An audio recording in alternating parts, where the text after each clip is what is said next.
Middle east में तनाव लगातार बढ़ता जा रहा है। जंग को लगभग 2 हफ्ते से ज्यादा का समय हो चुका है, लेकिन हालात शांत होने के बजाय और ज्यादा खतरनाक होते दिख रहे हैं।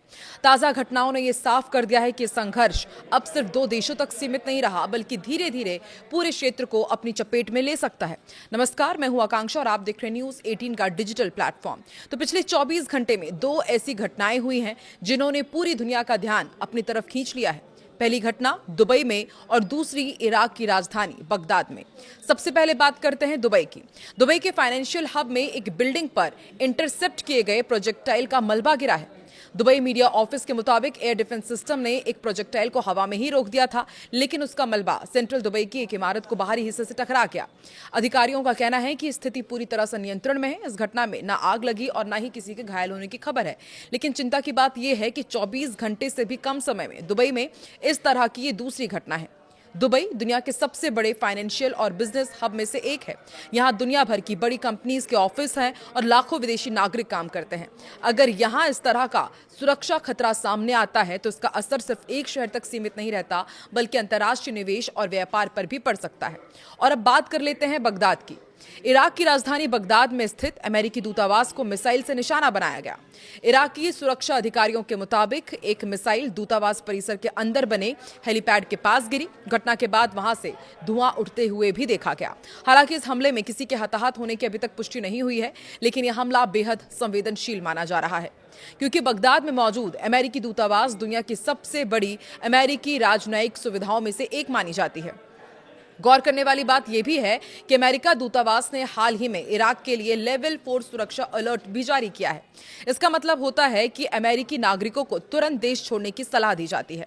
अमेरिका का कहना है कि ईरान और ईरान समर्थित मिलिशिया समूह पहले भी कई बार अमेरिकी नागरिकों को, संस्थानों को और सैन्य ठिकानों को निशाना बना चुके हैं और आगे भी ऐसे हमले हो सकते हैं। दरअसल इराक में कई ऐसे सशस्त्र मिलिशिया संगठन सक्रिय हैं जो ईरान के करीब माने जाते हैं। इनमें से कई संगठन तथाकथित एक्सिस ऑफ रेजिस्टेंस का हिस्सा माने जाते हैं, जिसमें क्षेत्र के कई ईरान समर्थित गुट शामिल हैं। ये संगठन इराक, सीरिया और आसपास के इलाकों में सक्रिय हैं और कई बार अमेरिकी सैन्य ठिकानों पर रॉकेट और ड्रोन से हमला कर चुके हैं। इसलिए जब भी इस क्षेत्र में तनाव बढ़ता है तो सबसे पहले निशाने पर अमेरिकी दूतावास और सैन्य ठिकाने ही आते हैं। और पिछले कुछ सालों में बगदाद में अमेरिकी दूतावास पर कई बार रॉकेट हमले हुए भी हैं। कई बार इन हमलों के बाद दूतावास परिसर में अलार्म बजने लगे और कर्मचारियों को बंकर में शरण लेनी पड़ी। अब सवाल ये उठ खड़ा हुआ है कि इन घटनाओं का मतलब क्या है। एक्सपर्ट्स का कहना है कि मिडिल ईस्ट में जो टकराव चल रहा है, अब वो धीरे धीरे एक बड़े क्षेत्रीय संघर्ष का रूप ले सकता है और अलग अलग देश में अगर इस तरह की घटनाएं लगातार बढ़ती जाती है तो इससे पूरी दुनिया की सुरक्षा और अर्थव्यवस्था प्रभावित हो सकती है।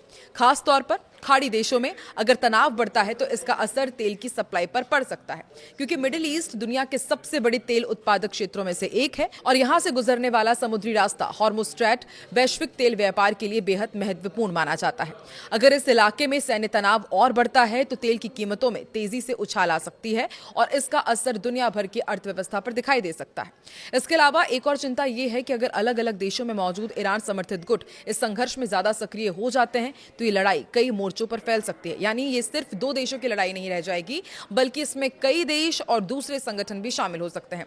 फिलहाल इन हालातों पर पूरी दुनिया की नजर बनी हुई है। अमेरिका, खाड़ी देश और यूरोपीय ताकतें इस बात की कोशिश कर रही है कि तनाव और ज्यादा ना बढ़े, लेकिन जमीन पर हो रही घटनाएं ये दिखा रही है कि स्थिति अब भी बेहद नाजुक बनी हुई है। और सबसे बड़ा सवाल यही है कि क्या मिडिल ईस्ट एक बड़े युद्ध की तरफ आगे बढ़ रहा है या फिर ये सिर्फ सीमित हमलों तक ही सीमित रहेगा। आप क्या सोचते हैं कि आने वाले दिनों में हालात और बिगड़ सकते हैं या फिर कूटनीतिक प्रयास इस तनाव को कम कर पाएंगे? कमेंट में अपनी राय जरूर बताएं।